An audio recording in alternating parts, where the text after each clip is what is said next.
홍성주 복량농협조합장의 공명선거를 촉구합니다. 바쁘신 가운데 이 자리에 참석하신 모든 분께 감사의 말씀을 드립니다. 무엇보다도 을미년 새해 복량농협조합원 여러분들의 가정에 두루 건강과 만복이 깃들기를 바랍니다. 2015년 3월 11일은 전국 동시다발 선거가 이루어질 예정입니다. 더불어 우리 지역 역시 복량농협을 발전시키고 건강한 농협으로 발전시키기 위해 준비하는 후보들이 많이 있습니다. 이러한 상황에서 공정하게 선거를 진행하고 실천해야 할 현 홍성주 조합장의 행위에 대해 상당한 의문과 문제 제기를 하지 않을 수 없는 바 이 자리에 서게 되었습니다. 아울러 이러한 상황들을 조합원 여러분들에게 알리는 것이 도리이고 제천시 선거관리위원회 및 관계기관에 몇 번의 문제 제기를 했음에도 불구하고 조치가 이루어지지 않아 향후 철저한 조치들이 취해지기를 강력하게 제기하는 바입니다.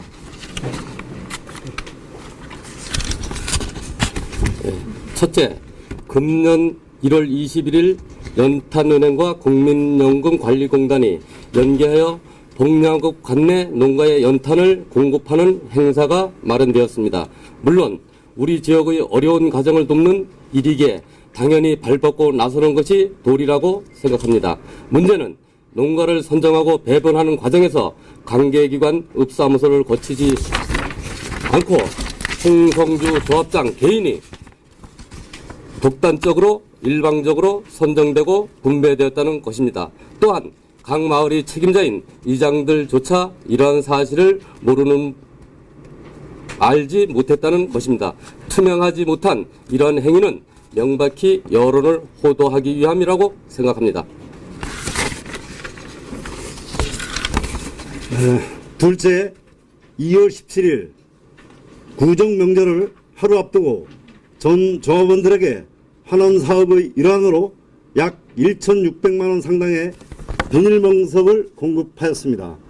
물론 조합원들에게 환원 사업을 하는 것은 농협이 가지고 있는 중요한 역할 중에 하나입니다.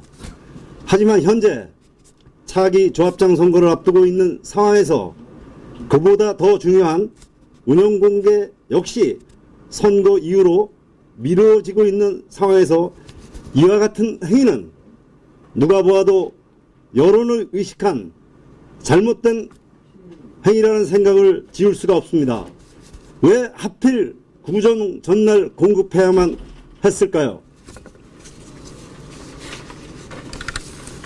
셋째, 농한기의 조합원을 상대로 시행되는 영농교육에 대해 문제 제기를 하지 않을 수가 없었습니다. 물론 농한기를 이용하여 조합원을 대상으로 영농교육을 통해 보다 나은 농업소득을 향상을 위해 노력해야 하는 것은 농협의 가장 중요한 역할 중의 하나입니다. 하지만 지난 14년 겨울과 15년을 시작을 알리면서 복량농협에서 유독 교육 일정을 많이 책정해서 진행하였습니다. 문제는 그러한 교육들이 기술센터나 시에서 시행하는 교육과 거의 중복 실시되었다는 것입니다. 따라서 선거를 앞두고 무리하게 예산 집행을 해가며 중복 교육을 실시해야 하는 이유가 석연치 않다는 것입니다. 본디 협동조합이라고 하면 조합원들의 자주적인 참여와 소통을 통해서 발전하고 성장해가는 것이 맞다고 생각합니다. 하물며 그러한 협동조합의 새로운 수장을 조합원들이 직접 뽑아야 할 시점을 앞두고 공명정대한 대결을 뒤로하고 온갖 편법과 무리수를 두는 것은 그 어떠한 것이라도 용납이 되어서는 안 될 것입니다. 또한 복량농업의 발전에도 전혀 도움도 되지 않을 것이라는 것을 조합원님들은 잘 아실 것이라고 생각합니다. 그래서 우리는 그 어느 때보다 어려운 시기인 지금 농촌에서 농민들이 자주적이고 자발적인 조직인 농협을 올바로 세우기 위한 노력들을 게을리지 하지 않겠습니다. 또한 어느 때보다 공정정대한 대결을 통한 깨끗한 선거에 임하겠습니다. 끝으로 을미년새의 농민이 주인되는 농촌, 조합원이 주인되는 농협을 위해 함께 달려가겠습니다. 새해 복 많이 받으세요.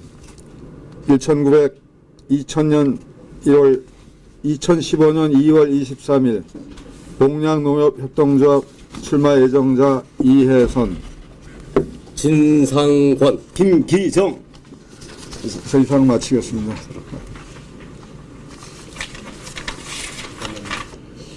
그 판단 내용에는 조합의 일상적인 그 사업 계획에 의해서 지급되고 교육하고 했다고 들었습니다. 근데 이제 선관위에서 언론적인 그런 답변을 한 거고요. 저희가 이제 그 하던 거니까 시기만 일부 좀 네, 근데 이제 저희가 뭐 아는 이제 변호사님을 통해서 좀 문의를 해보니까 그 법규에 그런 게 있습니다. 선거에 영향을 미치는 행위를 해서는 안 된다. 근데 그 부분이 위반된다고 저희는 보고 있습니다. 그 세청문화에 보면요, 농협농협에서만 교육이 쪽은 유독 많이 책정을 했다고 그러는데 이거는 다른 농협들은 안 적게 했는데 농협농협만 많이 했다는 건가요? 예년에 비해서 만약에 2014년 같은 경우에는 이런 교육들이 그 당조 고추라 그래가지고 이제 특수한 그 이 고추 교육하고 여성 조합원 교육이라 그래가지고 했습니다. 근데 이제 금년에 들어가지고 선거를 앞두고 여성 조합원 교육, 고추 교육, 당조 고추 교육, 또 율무 교육, 또 오미자 교육 등해서 그런 교육을 통하면 일단 그 점심 지급을 식비를 지급하기 때문에 엄밀히 따지면 그 예산에 그 중복되는 낭비라고 보여지는 거죠. 근데 그런 부분들이 유권 해석상으로 선관위에서는 조합에서 충분히 할 수 있는 사업이라고 그 얘기를 하고 그냥 넘어가는 거죠. 그 기존에는 그러면 뭐 두세 개 장목 정도 그렇죠. 그렇죠. 예, 했는데 예. 이번 겨울에 좀 유독 여러 가지를 했다. 예. 엄청 많이 했죠. 공공된 연탄 배달에 대해서는 홍조업장 쪽에서는 본인이 독단적으로 한 게 아니라 선정위원회가 있어서 선정위원회에서 선정해서 배달했다 그러는데 그 제목에 대해 좀 말씀해 주시죠. 근데 그동안에도 뭐 현직 이장이시고 뭐 다 아는 내용이지만 제가 답변을 드린다면 강명숙 씨가 그 연탄은행 뭐 책임자신 모양이더라고. 근데 그분을 통해서가 아니라 그분의 전화번호를 어떻게 알아가지고 선관위에 알려줬어요. 그 내용을 좀 살펴봐 달라. 그랬더니 이제 지금 말씀하신 대로 그런 유권 해석이 나온 거죠. 작년도에 제정된 그 분들을 위해서 홍성주 조합장한테 의뢰를 해가지고 그냥 돌렸다 그러는데 저희가 이제 의문을 제기하는 거는 그분들한테 연탄을 돌린다는 거는 뭐 홍성주 씨의 그 능력을 통해서 많은 부분이 봉양해 왔다는 데는 뭐 문제 제기를 안 하지만 현실적으로 첫 번에 시작할 때도 이장한테 전화를 해서 연탄이 들어가니까 좀 나와 봐라. 그리고 뭐 잘 사는 사람 못 사는 사람 구분 없이 하는 게 아니라 이제 원래 그런 거는 어려운 사람을 위주로 해야 되는 게 맞는데 첫 번부터 그 짜맞춰진 그 명단대로 첫 번부터 끝까지 그 현직 조합장이 참여했다는데 더 내가 의의를 제기할 수뿐이 없는 거죠. 그게 오해를 받는다면 뭐 연세 많이 드신 분은 홍 조합장이 주는 모양새가 혹시라도 될 수 있다는 것이죠. 네.